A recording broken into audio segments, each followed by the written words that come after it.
किस महागठबंधन का नशा उतरता चला गया, तू मुझे डुबाता रहा और मैं उभरता चला गया।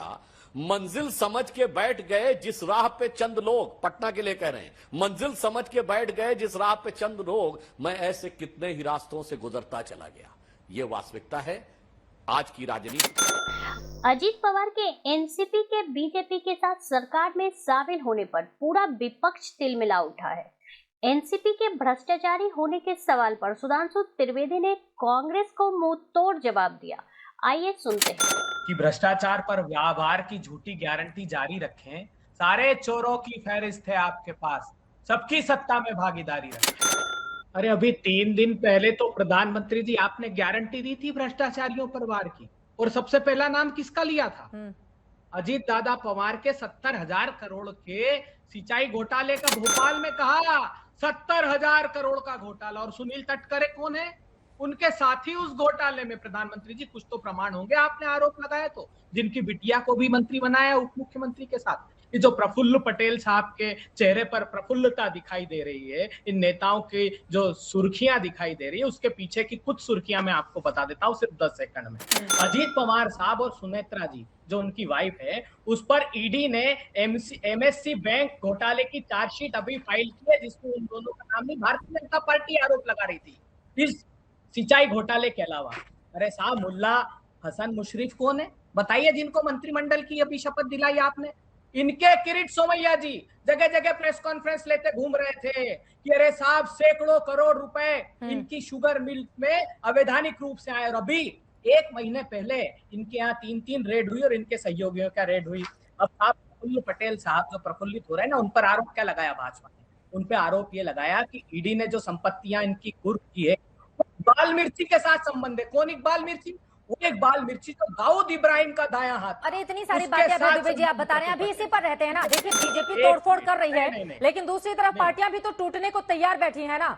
अगर अजीत पवार खुद ही ये नेतृत्व लेते हैं, वो शरद पवार के कई फैसलों से खुश नजर नहीं आते हैं, तो फैसला तो उनका है। बीजेपी को आप दोष देते रहिएगा, लेकिन वहां पर आपको नजर आ रहा है पूरी एनसीपी अब ऐसा लग रहा है कि अजीत पवार के पीछे खड़ी है, जैसा कि उनके गुट की ओर से दावा किया जा रहा है। बस एक लाइन में देखिए चित्रा जी, अपने को स्वयं भ्रष्टाचारी घोषित करके और चीख चीख कर घोषित करने में मुझे लगता है कांग्रेस पार्टी को महारत हासिल है। अभी आप जिन चीजों को भ्रष्टाचार कह रहे थे, मात्र कुछ दिन पहले तक आप कहते थे ऐसा भ्रष्टाचार नहीं है। तो मैं पूछना चाहता हूं, यदि आपको लगता है कि अजीत पवार ने भ्रष्टाचार का घोटाला किया तो किस समय किया? उन 15 साल जब आपकी सरकार थी, आपका मुख्यमंत्री था, क्या कार्रवाई की आपने? बोलिए।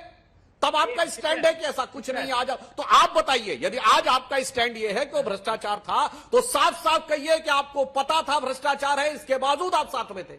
दोनों बातें एक साथ नहीं चलेंगी कि जी हमारा भ्रष्टाचार था, हमारी सरकार में चल रहा था, हमने कुछ नहीं करने दिया, और हमारा ऑफिशियल स्टैंड था, या फिर कहिए हमारा ऑफिशियल स्टैंड था कि भ्रष्टाचार नहीं है, आज वो भ्रष्टाचार हो गया। दो में से एक बात तय कर लीजिए और फिर डिबेट करिए। उनकी बात पूरी हो जाए। 1 सेकंड ने एक बस 10 सेकंड। हाँ बोलिए बोलिए बोलिए।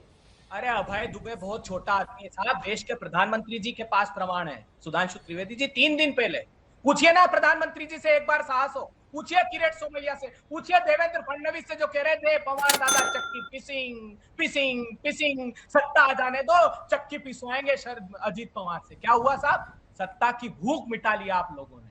अरे साहब माफ कीजिए, ये देश देख रहा है क्या हाथी के दांत खाने की ओर, दिखाने की ओर। सिर्फ सत्ता हथियानी है आपको, और ये विपक्षी दलों की चिंता का विषय नहीं, देश को चिंता करना चाहिए। भारतीय जनता पार्टी जिस अनैतिक तरीके से सत्ता की भूख मिटा रही है, वो सारे देश के लिए चिंता का विषय होना चाहिए। क्या मखौल उड़ा दिया प्रजातंत्र का आपने? जगह जगह मखौल उड़ा दिया। आपको ये लगता है कि प्रधानमंत्री जी अगर भाषण देंगे भ्रष्टाचार पर तो किसी न किसी राजनीतिक दल को तोड़ दिया जाएगा, ये लगने लगता है। ठीक है, भ्रष्टाचार पर जिन लोगों को घेरते हैं सुधांशु त्रिवेदी जी आप लोग, बाद में वो लोग पार्टी में शामिल हो जाते हैं तो उनके दाग अच्छे हो जाते हैं बीजेपी के लिए। नहीं, अभय जी की मैं बात नहीं समझ पा रहा हूं। सत्ता की भूख करें, हम तो ऑलरेडी सत्ता में थे भाई।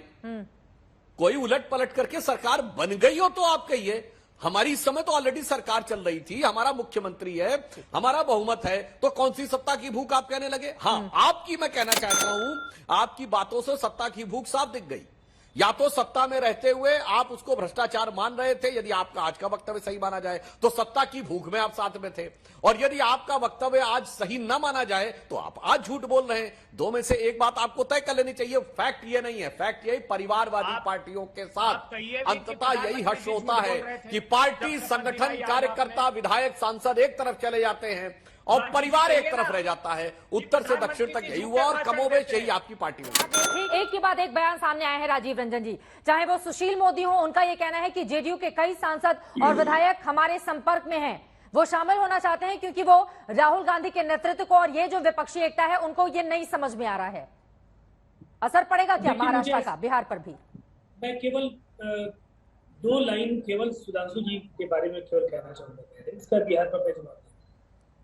देखिए, सुधांशु जी की बातचीत से इतना बिल्कुल साफ कि चित भी इनकी होगी, पट भी इनकी होगी। परिवारवाद के खिलाफ है। अजीत पवार जी तो परिवारवाद की वजह से ही राजनीति में आए, और भ्रष्टाचार को लेकर के प्रधानमंत्री जी की बात में इन्होंने कहा कि आपने मान लिया। प्रधानमंत्री जी भ्रष्टाचार और परिवारवाद पर पिछले 1 सप्ताह से लगातार हमले कर रहे हैं। शरद पवार जी किसी परिवार की वजह से राजनीति में नहीं आए थे, लेकिन अजीत पवार जी शुद्ध परिवारवादी राजनीति की उपज है। ठीक है। अब दूसरी तरफ आज ये एविएशन स्कैम का जिक्र नहीं करेंगे, उनको मंत्री बनाएंगे, उनको पुरस्कार देंगे उनके साथ आने के। उनके लोटस लॉटरी में अब प्रफुल्ल पटेल जी धुलने के लिए तैयार हो गए, और शायद तेलगी घोटाले से, तेलगी जो स्टैम्प घोटाले के सरगना और उनके साथ साथ 12 सदन को लेकर जो कुछ भी छगन भुजबल के बारे में भाजपा के नेता बोलते रहे हैं, अब उन्हें शर्म आनी चाहिए। कम से कम भ्रष्टाचार और परिवारवाद पर तो उन्हें नसीहत देश को देने की जरूरत नहीं। ठीक है, बिहार में क्या और जहां तक बिहार का सवाल है, बिहार में जेडीयू और आरजेडी एक साथ है, तो 2015 से भी बुरे नतीजों के लिए भारतीय जनता पार्टी को मानसिक रूप से तैयार रहना चाहिए। तोड़फोड़ की वो कोशिशें करेंगे, लेकिन यह दाल नहीं गलने जा रही है। ये बोरियां खोलकर चलेंगे, लोगों को मंत्री पद के ऑफर्स देंगे, लेकिन बिहार में चुनाव जीत करके लोगों को आना है। विनेबिलिटी भी एक बड़ा सवाल है, और वो वातावरण नीतीश कुमार जी के करिश्माई नेतृत्व की वजह से उसका लाभ आरजेडी और जेडीयू और उस महागठबंधन को ही मिल रहा है। किसी अन्य राजनीतिक दल को बिहार में कोई उनकी भूमिका नहीं होने जा रही है। और 40 थोड़े दिन पहले तक यही बातें शरद पवार जी भी बोल रहे थे। थोड़े दिन पहले तक यही बातें शरद पवार के खेमे से भी सामने आ रही थी, लेकिन क्या हो गया महाराष्ट्र में, राजीव रंजन जी? देखिए, महाराष्ट्र में जो हुआ, मुझे ऐसा लगता है पहली बार एक मैं दृश्य देख रहा हूँ कि लोकतंत्र की हत्या हो, पार्टियों के अंदर से इनमारी हो, दल को तोड़ने की कोशिश हो, और उसका महिमा मंडन करते हुए भाजपा के नेता। अब तो शर्म को भी शर्म आना चाहिए। मुझे लगता है इससे शर्मनाक कुछ भी नहीं हो सकता है कि आज इन्हें कुछ भी छिपाने की जरूरत नहीं है। इनका एजेंडा बिल्कुल साफ है। लेकिन मैं आपको आश्वस्त करता हूँ, बिहार में इसकी पुनरावृत्ति नहीं होगी। और बिहार में चुनाव नतीजों का भी मैं आपको बता देता हूँ, 40 की 40 सीटें ये बुरी तरह। एक तरफ मोदी जी के नेतृत्व में भारतीय जनता पार्टी और एनडीए का गठबंधन स्पष्ट मजबूत भारत की वे लेकर, और बाकी व्यक्तिगत अहम मान्यता के आपसी कुनबे को लेकर अपने परिवार और भ्रष्टाचार को बचाने की कवायद। तो दोनों में जमीन आसमान का अंतर है, और आपका अंदरूनी जो चीजें हैं वो खुद ब खुद उभर कर सामने। विपक्षी एकता के लिए पटना में हुई मीटिंग के बाद देश भर में गैर एनडीए दल उत्साहित थे। विपक्ष का यहाँ तक कहना था कि बिहार और महाराष्ट्र में उनकी एकता भाजपा को भारी पड़ने वाली है। महाराष्ट्र में महा विकास आघाड़ी और बिहार में महागठबंधन के चलते भाजपा की स्थिति कमजोर बताई जा रही थी, लेकिन चुनाव में अभी 1 साल का वक्त बचा है और हालात अभी से बदलते दिखाई दे रहे हैं। एक तरफ भाजपा ने बिहार में मांझी को अपने साथ मिला लिया, तो वहीं महाराष्ट्र में एकनाथ शिंदे के बाद अजीत पवार को भी 40 विधायकों के साथ तोड़ लिया। इससे महाराष्ट्र में भाजपा यानी एनडीए का खेमा मजबूत दिखाई दे रहा है।